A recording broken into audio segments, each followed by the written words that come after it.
Puji Tuhan dan salam sejahtera bagi kita semua. Bersyukur kepada Tuhan, saat ini kita bisa kembali belajar pendidikan agama Kristen. Sebelum memulai KBM hari ini, saya berharap setiap murid ambil waktu untuk berdoa terlebih dahulu, baik sebelum ataupun sesudah KBM. Kita mulai pelajaran hari ini. Di semester yang kedua, kita masuk dalam bab yang ketiga dengan tema batas-batas dalam berpacaran. Hal pertama, kita akan membahas apa tujuan pacaran.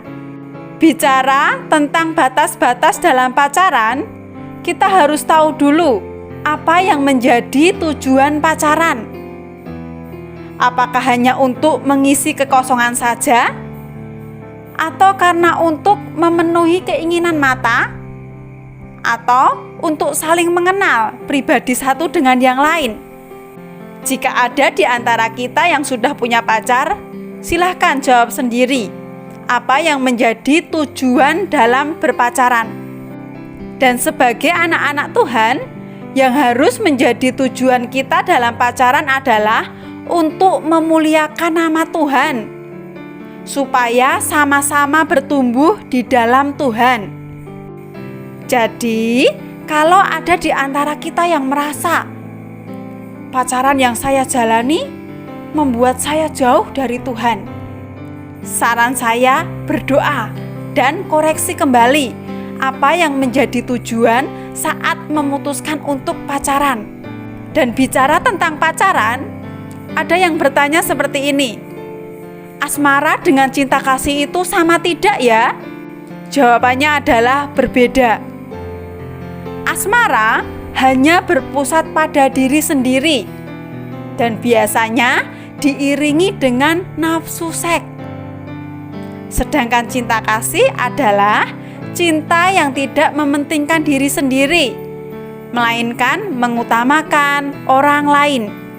Hal kedua, kita akan membahas alasan mengapa hubungan seks di masa remaja tidak boleh dilakukan.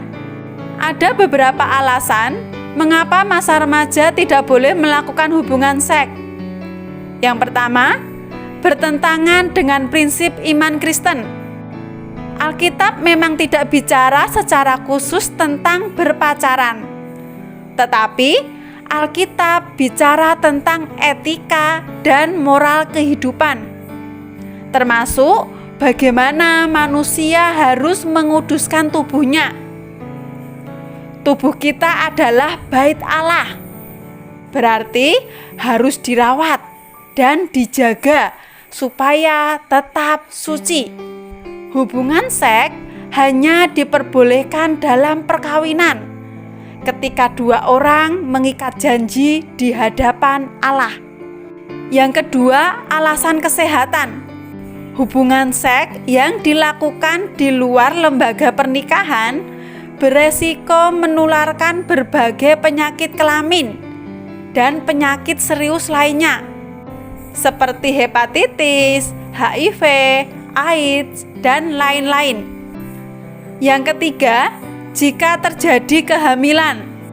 Dari segi kesehatan, rahim seorang remaja putri belum siap untuk pembuahan dan pertumbuhan bayi. Akibatnya, resiko kematian bayi dan ibunya dan juga resiko kecacatan bayi sangat besar. Yang keempat, remaja belum siap untuk memikul tanggung jawab berumah tangga. Kebanyakan remaja belum dapat menghidupi dirinya sendiri, dan dari segi psikologis juga belum siap untuk memikul tanggung jawab sebagai ibu dan ayah. Hal ketiga, kita membahas batas-batas pacaran menurut standar moral Alkitab. Mungkin di antara kita pernah ada yang bertanya seperti ini: pacaran itu boleh pegangan tangan tidak sih? Boleh ciuman tidak sih? Boleh pelukan tidak sih? Supaya kita tahu jawabannya, saya mengajak kita semua untuk membuka Roma 12 ayat yang kedua. Begini bunyi firman Tuhan: Janganlah kamu menjadi serupa dengan dunia ini, tetapi berubahlah oleh pembaharuan budimu, sehingga kamu dapat membedakan mana kehendak Allah, apa yang baik, yang berkenan kepada Allah, dan yang sempurna. Ayat ini memberi pemahaman kepada kita supaya kita jangan serupa dengan dunia ini. Jangan berpacaran seperti orang dunia. Kalau orang dunia berpacaran untuk mencari pengalaman dan kenikmatan dalam hubungan pacaran, kita sebagai anak-anak Tuhan, sebagai anak-anak kerajaan Allah, tujuan pacaran kita adalah untuk memuliakan nama Tuhan. Jadi, hubungan kita harus kita pertanggungjawabkan di hadapan Tuhan. Dengan kata lain, dalam hubungan pacaran, orang Kristen wajib menjaga kekudusan. Hal keempat, kita akan membahas penjelasan dari Alkitab. Yang pertama, Yeremia 29 ayat 11. Dalam ayat ini menjelaskan bahwa Tuhan sudah memiliki rancangan yang indah yang penuh dengan damai sejahtera untuk setiap anak-anaknya. Jadi, apapun alasannya, Tuhan tidak menghendaki hubungan seks di luar pernikahan. Apapun iming-iming yang diberikan supaya kita melakukan hubungan seks di luar nikah, katakan tidak. Percayalah bahwa Tuhan sudah mempunyai rancangan yang indah untuk setiap kehidupan kita. Yang kedua, Amsal 23 ayat 18. Dalam ayat ini kembali mengingatkan kepada kita bahwa Tuhan sudah menyediakan masa depan buat kita. Tuhan sudah ada di masa depan kita. Jadi, kita tidak perlu takut. Tuhan sudah menyediakan jodoh yang terbaik untuk setiap kita. Yang ketiga, 1 Korintus 3 ayat 16. Tidak tahukah kamu bahwa kamu adalah bait Allah dan bahwa Roh Allah diam di dalam kamu? Ayat ini menjelaskan bahwa tubuh kita ini adalah tempat tinggal Allah. Roh Allah ada di dalam tubuh kita. Jadi, kita harus benar-benar menjaga kekudusan tubuh kita.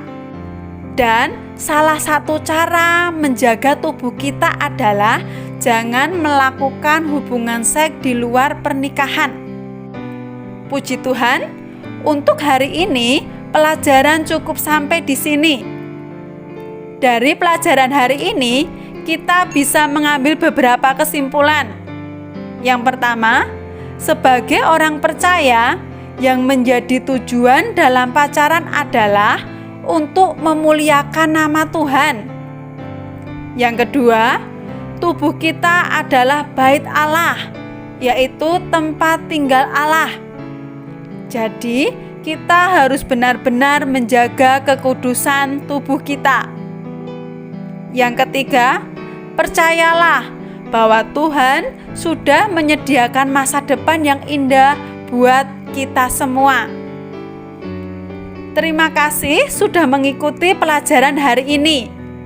Selalu andalkan Tuhan, semangat belajar, jaga kesehatan, dan Tuhan Yesus memberkati.